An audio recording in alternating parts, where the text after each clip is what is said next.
Everybody. Thank you for joining. Good afternoon. Thanks for joining us for the Digital Health Toolbox. Provider Connect Australia. My name is Phoebe James. I'm a Professional Development Officer with the Hunter New England and Central Coast Primary Health Network. Before we begin, I would like to acknowledge the traditional custodians of the lands that we are meeting on today. I'm coming to you from Awabakal and pay my respects to elders past, present, and any First Nations people joining us. Wanted to mention before we start, this session is being recorded. The recording and the PDF slides will be available in the Education Library on the PHN website in the coming days. If you have any questions, please feel free to put them in the chat box, and we will get to them. It is now my pleasure to introduce Jai Waddell, Project Manager for the Australian Digital Health Agency. And before we get to Jai's presentation, we'll hear from Renee Wood, who is the Project Lead for Provider Connect for the PHN. Thanks, Renee. Hi everyone, and welcome, and thanks for taking the time out of your day today to join us for our Digital Health Toolbox webinar on PCA. So my name's Renee. I'm the project lead for the PHN for Provider Connect Australia. And as Phoebe said, today we are very lucky to have Jai Waddell, who's the project manager at the Australian Digital Health Agency, as our speaker today. So Provider Connect Australia is a service that is operated by the Australian Digital Health Agency and will change how, as a practice, you update information about healthcare services and your practitioners and streamline the way you communicate those changes to your business partners. So as you all know, a lot of manual work goes into updating practice details and of GPs when they commence working or leave your practice. There's multiple forms that you need to complete which duplicate the same information over and over. So as a primary care improvement officer who is working out in general practices, I regularly ask of any staffing changes so we can update them in our system. So from a PHN perspective, up-to-date provider and service information is really important to us for disaster management, general communication, and also any grant and training opportunities that may come up. But we are just one of the many providers that need updating. Others include the National Health Service Directory, New South Wales Health Services, and many others. PCA, however, allows you to update your nominated business partners in one place, which saves you valuable time and free you up for more important work in your practices. So that's enough for me for now. I'm going to hand you over to Jai, who will talk us through the key functions and benefits of PCA. He's going to provide a live demonstration on how to navigate the PCA portal and identify recent enhancements, the future state, and practical uses of PCA. So welcome, Jai, and over to you. Awesome. Thank you so much, Renee. I hope everybody can hear me. Like they can. Excellent. So thank you so much, everyone, for taking your time out. I know being the middle of the day, this may be running over people's lunch breaks and things like that. So I really do appreciate everyone's attendance. Okay, let's start it off. So Provider Connect Australia, what is it? It's an initiative of the Australian Digital Health Agency, commonly referred to as PCA. The idea behind it is to connect providers with their business partners. Now, in the context of PCA, when we say business partner, what we really mean are organisations that assist you with your healthcare service delivery. So it's organisations that sit to the side that aren't necessarily delivering a service or a treatment to a patient. However, they're a key and integral part of delivering those services and treatments to patients. The idea behind PCA is to streamline registration and ongoing updates and enable healthcare providing organisations to maintain a single source of truth of their details. So the whole idea behind PCA is to support that digital health interoperability. In the very recently released National Digital Health Strategy, PCA has been named by the agency as one of those key change enablers to enable that future state of healthcare where we're able to share things seamlessly across organisations. So the challenges for healthcare providers currently, anecdotally, we've been told that when a new provider joins a practice, that there can be 13, 14 different organisations that you need to alert the fact that that practitioner has joined the practice. So there's a real struggle with maintaining accuracy across all these different business partners. So that's things like National Health Services Directory and Health Direct, your online booking systems, funders like Medicare, your private health insurers, your primary health networks, communication services, diagnostic services, those public and private hospitals, and then also those professional associations and peak bodies. So the PCA rollout, PCA was actually born during COVID times, which was obviously a high time for innovation and where the Digital Health Agency played a key role, most specifically in e-prescriptions. But from that also came what was called the Clinical Vaccine Finder. And it was originally created to allow patients to find a COVID vaccination in their area. Now that began in 2022 and finished up in June 2023. Beyond that, it then transitioned into what we're now calling Provider Connect Australia. And in that, we've begun the rollout to general practices, allied health, and pharmacies. So as part of the initial rollout with that clinical vaccine finder. So the main focus there was registering general practitioners and then also pharmacies. But now we've moved into that second phase where we're targeting allied health and some of the other the other healthcare providers. So how PCA works. On the far left-hand side here, you'll see your healthcare provider organisations, so your primary care, allied health, pharmacies, specialists, your hospitals and jurisdictions. They would register for PCA using their Proda account. Once they're in PCA, they would enter things such as their practice name, service types, contact details, practitioners, and their organisation ABN.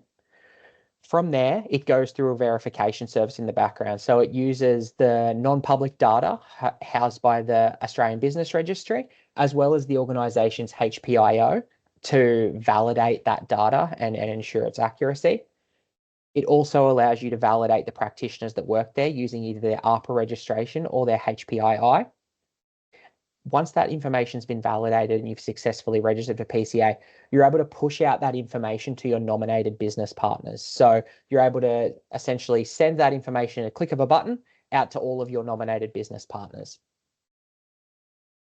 If we use the NHSD as an example, that also has a direct onflow to consumers where they're able to see the information about your practice or about the services that your practice provides. So the main benefits for our healthcare providers is that reduction of duplication with less forms to complete and the knowledge that all business partners receive the same information. Saves time, so reduces the amount of following up, redirecting messages, sending the same email to numerous organisations. Streamlining processes. So in a very recent PCA release on the 28th of May, PCA implemented the ability for business partners to integrate their forms with PCA. So PCA, they're essentially able to have forms pre-populate with the information within PCA to save time in filling out those forms. And then improved awareness. So the knowledge that you've got your complete and up-to-date listings in those service directories. So the benefits for our business partners, those timely notifications, reduction in data entry errors, business partners receiving that validated information, and then the pre-filling of the registration forms. Business partners are also able to point out when they believe that some information may be incorrect. So if we give an example that a practice is in Queensland, but they've entered in a phone number that appears to have a Western Australian area code, the business partner is able to query that with the healthcare providing organisation and say, hey, you're able to check this phone number, it doesn't quite seem correct. From there, when that phone number does get correctly updated, that then flows out to everybody. So all the business partners are then aware of that correct information. So really helping with ensuring that information is accurate across the sector. So as a business partner, there's a number of integration options. And while this may not be specifically relevant for people here, I think it's very important to understand. So as a business partner, there's a number of different ways you can receive the data. The most simple version is email notifications of changes. So what that means is when one of your healthcare providing organisations makes a change, as a business partner, you will receive an email prompting you to log into the PCA portal, at which point you're able to retrieve those details. Now that's probably the lowest technology version. Beyond that, we've got the bulk data export as a delimited text file. What that means is that at their leisure, the business partner is able to log into the PCA portal and download essentially a bulk list of the data for their connected healthcare providing organisations, and they're able to upload that into their own systems. The most advanced form of integration with PCA, and which is probably that real future state and the most exciting part of PCA, is integration with the PCA API. What that allows a business partner to do is to receive information instantaneously and populate their databases instantaneously. If we use the National Health Services Directory and Health Direct as an example, if you made an update as a healthcare provider on your end and push that through to the National Health Services Directory, that would reflect on the Health Direct website within a matter of hours. So they quote us 24, but the reality is it happens almost instantaneously. So you're able to make changes about your practice details and have those reflect on Health Direct and be available to consumers instantly. So for further information and support, there's a couple of bits of information I want to give here. So to register for PCA, you'd access the digital health website. So that's just digitalhealth.gov.au/PCA. Now on that website, there's a number of handy guides and some instructions and some almost pre-work that you should do before you register to make the registration process nice and seamless. There's also my contact email address. So that's just pca@digitalhealth.gov.au. I'll pause for questions shortly, but I know that when we're in big group forums like this, it can be hard to, ask questions, or you may think of something after the fact.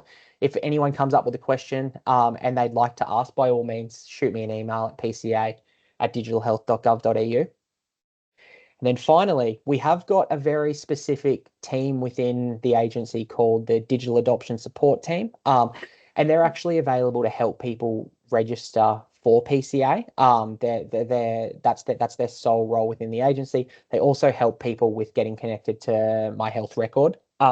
But I'll give that phone number very quickly. So that's 02 6223 0741. Now, they're not your traditional help desk. They actually make outbound calls a lot of the time, and it's largely to assist people with things like their NASH certificate when they notice that there may be that their NASH certificate may be expired, or they may notice that they haven't been transmitting with My Health Record for a while. But they're also there to help people with registering for PCA.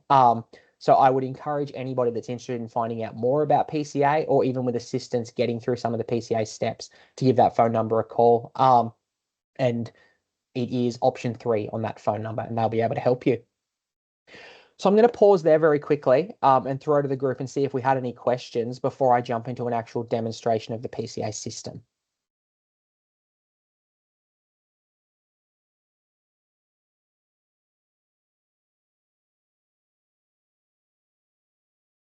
Hey, Jai, no questions have come through the chat. Excellent. That's no problem. I'll have a sip of water because I am a little bit sick, and then I'll jump into the next one.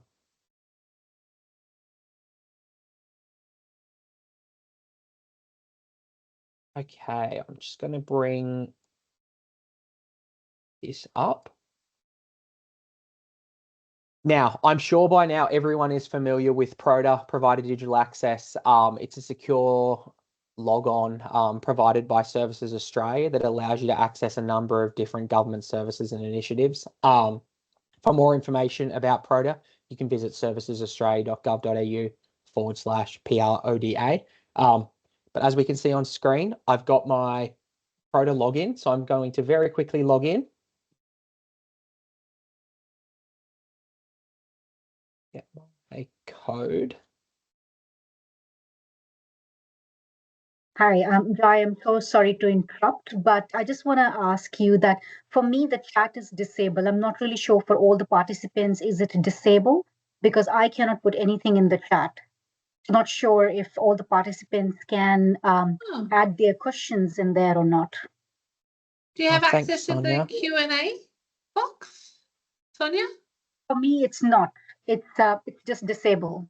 I cannot put anything because I was trying to put the phone number for everybody to note, but it's disabled for me. Let me see what I can do. Thanks, Sonia. So I'll very quickly log in. Okay, so I'm in my PRODA account. you scroll for those that are healthcare providing organisations, which I'm assuming is everybody here, you're probably most familiar with the Health Professionals Online Service, which we can see at the top here. But if we scroll to the bottom on my available services, we'll see the Provider Connect Australia logo. I'll click on that.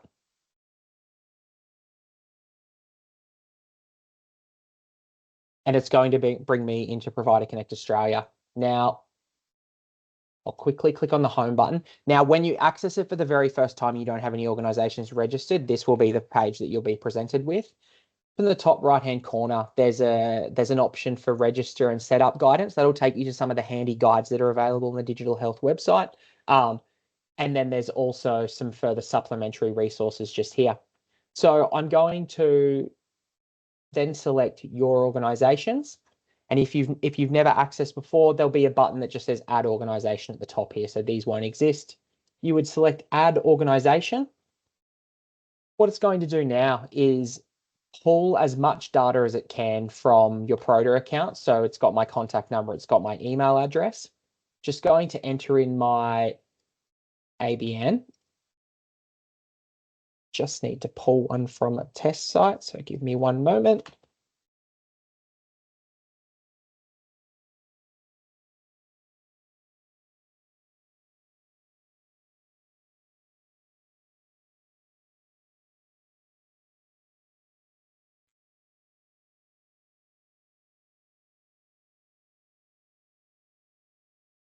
Going to enter in my ABN and you select lookup ABN.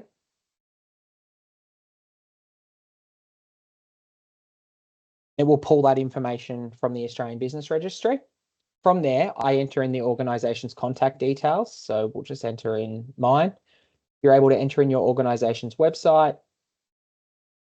Got my address there, and I'll select a new address.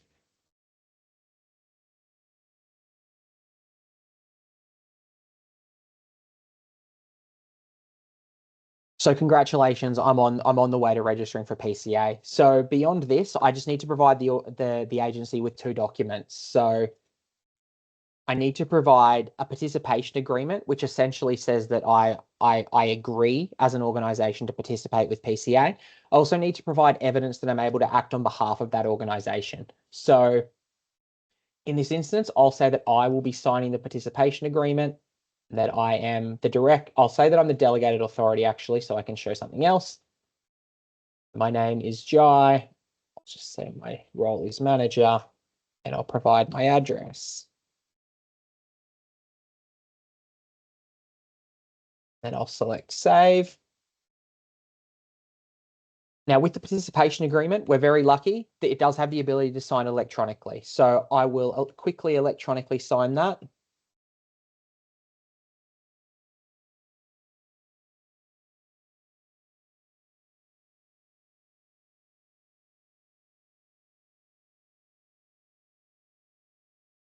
So it gives essentially the standard terms and conditions for the use of PCA.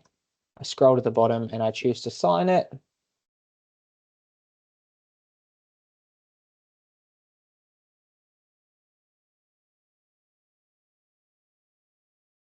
And so that document is done. Now, because I was a delegated authority and there was no actual evidence of me being listed on the Australian Business Registry, I need to also provide a statutory declaration that says that I'm able to act on behalf of this organisation. So for that, I'll download that to sign. Unfortunately, because of the statutory declaration, we can't do this one electronically. So it will open up your standard Commonwealth statutory declaration form with the example on the front page. On the second page, so it's pre-populated that information that I entered in.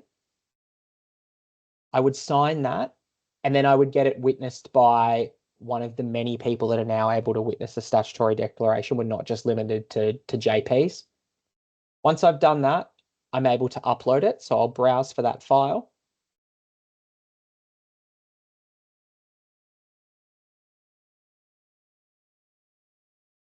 From there, I submit the document for assessment and it gets reviewed by the PCA product team, who then alert you that the whether your application was successful or not. Now, these are turned over fairly quickly, so there's no gigantic backlog that needs to be worked through. They're usually turned over within 24 hours. If you are nominated on within the organization, so you're listed on the ABR details, you won't need to go through that statutory declaration step. That will be able to flow through automatically. So depending on who you get within the organization to register for PCA can then depend on the level of documents that need to get filled in. Anecdotally, one of the things that I do see is that often the practice owners, who are typically the ones who would be listed on the Australian Business Registry, may not have a Prota account. And so it's, typically your doctors or your practice managers that work within the practice that do have that Prota account. And so the idea behind the statutory declaration is to give the organisation the ability to register for PCA without forcing the owner of the organisation to necessarily register. As you can see as well, I will pull my emails up very quickly. You can actually see I'm receiving emails notifying me of what I'm doing as far as PCA along the way to simply guide you and to remind you where you're up to in the process. I'm going to pause there. That's it for registration. And now beyond this, I'm going to actually show PCA and some of its practical use. Does anyone have any questions on the registration steps? Still no questions have come through. Excellent. Okay, so I'll close out of this environment and jump into another one. Great. So I'm in a different environment, but the real reason for this is so I can simply show an organization that has been registered, it's been accepted for registration, and then beyond that, it's started to actually publish information using PCA. So we've got the Hornsby Central Medical Centre, which is not a real medical centre, it's a made up one. But within this, I'll minimize some of these so it's a bit simpler. You can see this organization's been registered, and then there's a number of locations that are practicing. So what we'll do here is we'll add a location and set that location up for the first time. So location name will be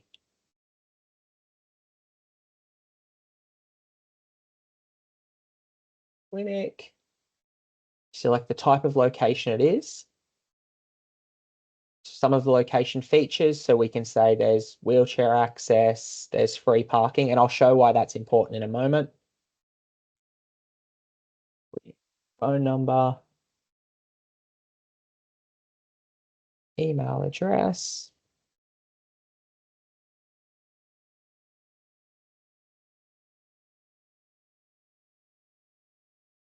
address.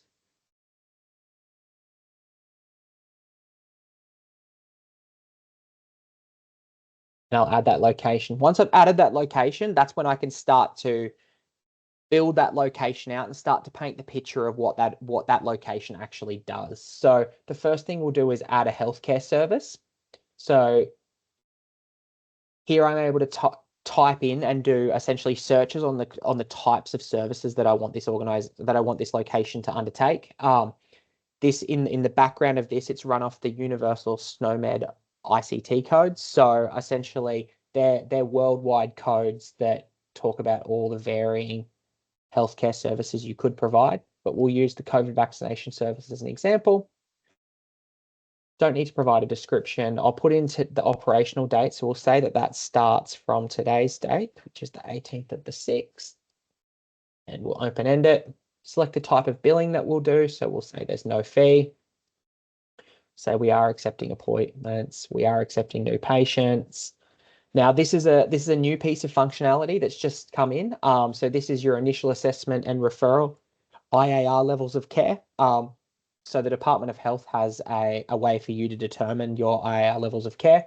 You're able to enter that in for people to see on for example, the National Health Services Directory. So we won't enter anything there because it's not applicable for a COVID vaccination. Enter in my phone number. So I'm able to just pre-populate the ones I've already provided, able to use that address and say that I wish to publish. We've got normal operating hours, no public holidays. And here I'm going to agree to publish to the National Health Services Directory. Whoops, what have I not hit? There we are.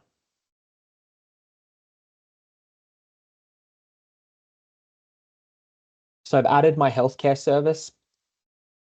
I'm then able to add practitioners. So the practitioners that perform that service, this will perform a real search with APRA details. So I can't do that live. I apologize. You can add additional users. So to keep business continuity alive, the recommendation is always that you have multiple people that are able to access and use PCA. So once it's been initially set up, you're able to add additional users using their PROTA RA number. So when they register for PROTA, they receive a registration authority number. You're able to input that there, and then you're able to provide them access to the organisation as well.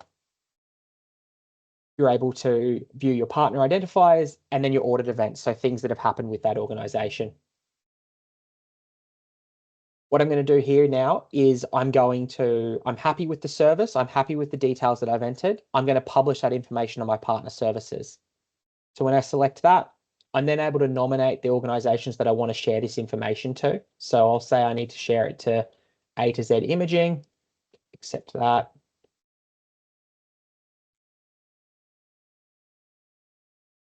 Go to my next step. I'm able to add bank account details if I wish, or if I believe it's relevant. And then publish now. Now, when I do that, I can be confident that A to Z Imaging has received those details and they're able to make use of it. Now, the most practical example that I'd like to show is the Health Direct website. Now, go to general practice.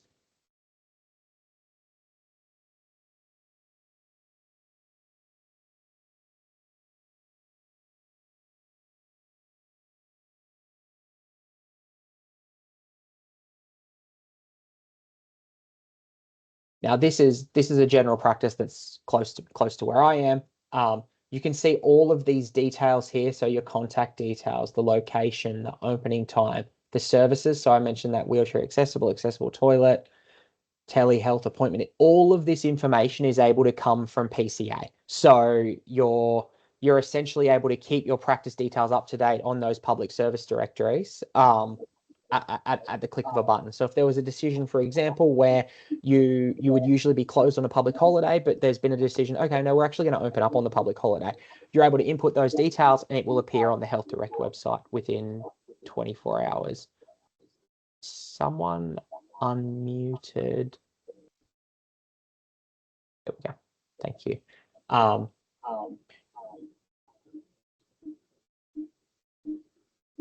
Sorry, Debbie, I'm just going to mute you.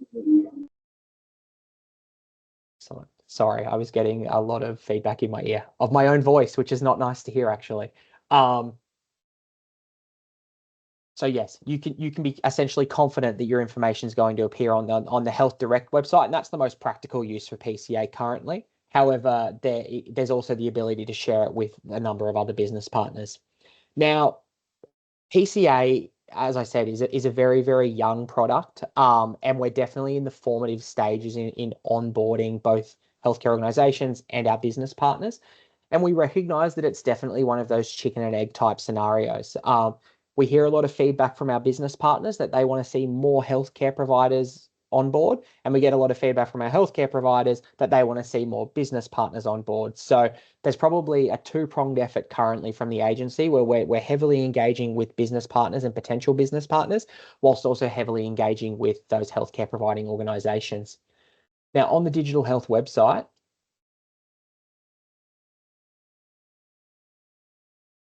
once that loads,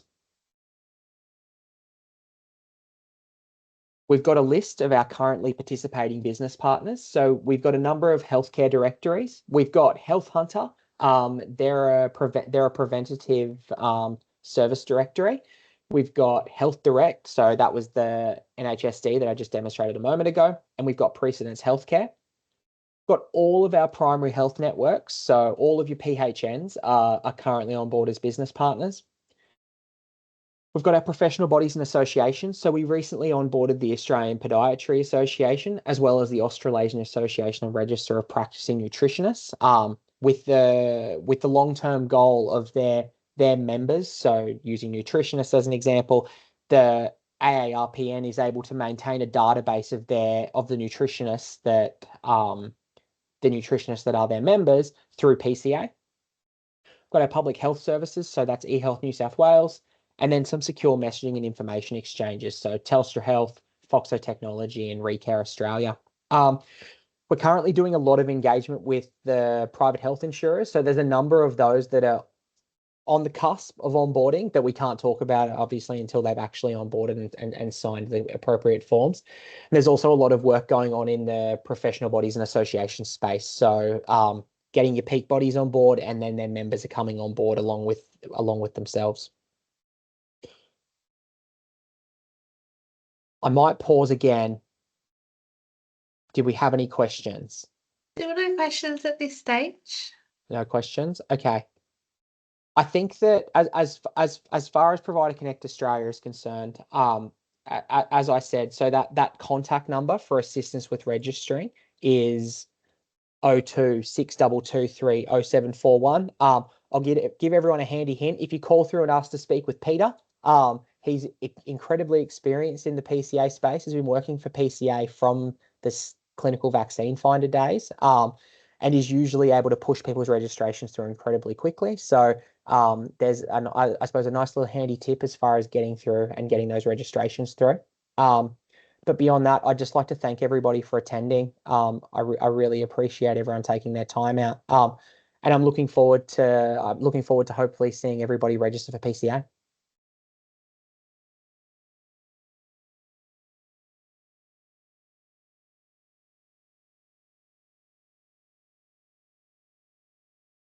Any questions? Now or never? I don't have a question. I've just got a quick comment.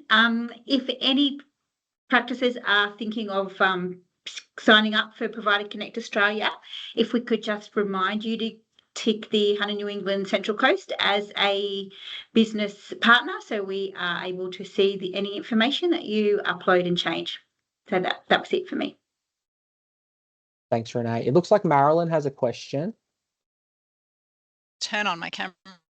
Thanks, great presentation. Thank you so much. I've Kylie has popped in a message in the Q&A, and I apologise that everybody can't see the chat and the Q&A. That's perhaps a setting, maybe Phoebe, but I'd see that the Q&A bubble is working, and Kylie's posted. All I can think about is how amazing this would be for our practice management software contact books. And I was going to ask Jai, it's quite a good comment, and I wondered if you're able to give us an update on where the agency is with onboarding business partners who are major players certainly in primary care and in general practice. So your best practices of medical directors and onboarding them as business partners. Yeah, so in the most recent PCA release that went live, so on the 28th of May, there was brand new functionality that was added that would allow a clinical information system, so e.g. your best practice and medical director, to connect with PCA using that FHIR API that I talked about and use that to update details. So the example would be at a practice level, you've changed your details, you've changed your phone number, you're able to just input that in your clinical information system. That flows through to PCA and then has the on flow to your business partners. There's obviously a bit of work that will need to go on from the software development side to do that. So the clinical information systems would need to perform some kind of development work to integrate with that. However, PCA now has the capability to do that, which is quite an important milestone as far as moving into that future state. There is ongoing discussions right now, so with some of the software developers. I can't specifically say which ones. However, very earlier in the year, we went to a forum, which was the MSIA forum, which is where they're the peak body for all of the software developers, essentially. So we went there and presented on PCA at the time, and had specifically told them about the upcoming functionality where we're going to be able to integrate with their practice, with the clinical information systems. Now, that got some heavy interest. But I would say we're probably still a few months away from the actual integration. Keeping in mind as well that from a best practice perspective, or from a medical director perspective, or from a clinico perspective, there's they would need the desire from their customers as well. So it's a twofold thing. There's going to be development effort there that costs them money. And so they'd need to see how that works for them in a business sense. So those conversations are definitely ongoing. And it's a relationship that the agency is very keen to maintain and grow. However, being honest, I couldn't see it happening in the next couple of months. However, real future state, that 6 to 12-month period, I definitely think you'll start to see that kind of stuff happening. Fantastic. Thanks so much, Jai. And I think the other thing worth mentioning is, to watch this space for eHealth New South Wales, because I believe there's some great plans for the data usage, and they're building their provider directories and intend to use PCA as a mechanism, certainly for discharge summaries and making sure that they get to the right the right people in general practice. So, when we can share more information on how eHealth New South Wales will be using PCA and the data, we'll certainly share that with everybody. The biggest thing that I would say is that in a lot of the engagement that we have with business partners and potential business partners is how much they see this as a game changer for them. And with that comes effort from their side, where as an organization, they would need to make determinations and decisions as to how they will handle the data. And that's where, and they're not even roadblocks. It's essentially where we've got to pause and we work through with them how it's going to fit in with their workflow. So that's a lot of the work that my team does at the moment, specifically talking through these big and large organizations, how they'll actually consume data from PCA and put it to its best use. I have a real hesitation with having business partners on board and not doing anything with the data, or not yet knowing what they want to do with the data. I think it's got to be very, very clear that they understand how they're going to use this, so it can be communicated properly to their healthcare providing organizations. Absolutely. Thank you. Thanks, Maz. We do have a few questions that have come through. How do you deactivate an organization? Yeah, excellent. So in order to deactivate an organization, I can't demo it in the portal because I will deactivate the only access that I actually have to one at the moment. If you need to deactivate the organization, I can actually send out a guide after this that gives some step-by-steps, and I can send it through to the PHN if that works. Perfect. And the other question was, PCA is saying that I have 6 tasks, but when I look, there are no tasks. That's a bit strange. Can you, is there any way you, I'm not sure who that was. Are you able to send through the ABN to, or even just an email to pca@digitalhealth.gov.au, and I'll have a look at it. And then I can get back to you about that. I can make sure the person gets that Yeah, information. excellent. I may need to have a dev look at it, but it's hopefully not. I should be able to have a look at it and work it out. Okay, well, I just wanted to say a big thank you to our wonderful presenter. Thank you to all the people who have spent their lunch breaks with us today. We really do appreciate it. As I said, this is being recorded, so this will become a resource in the Education Library on the PHN website. And thank you so much. Look after each other. Excellent. Thank you so much, everyone. Have a wonderful day. Thank you.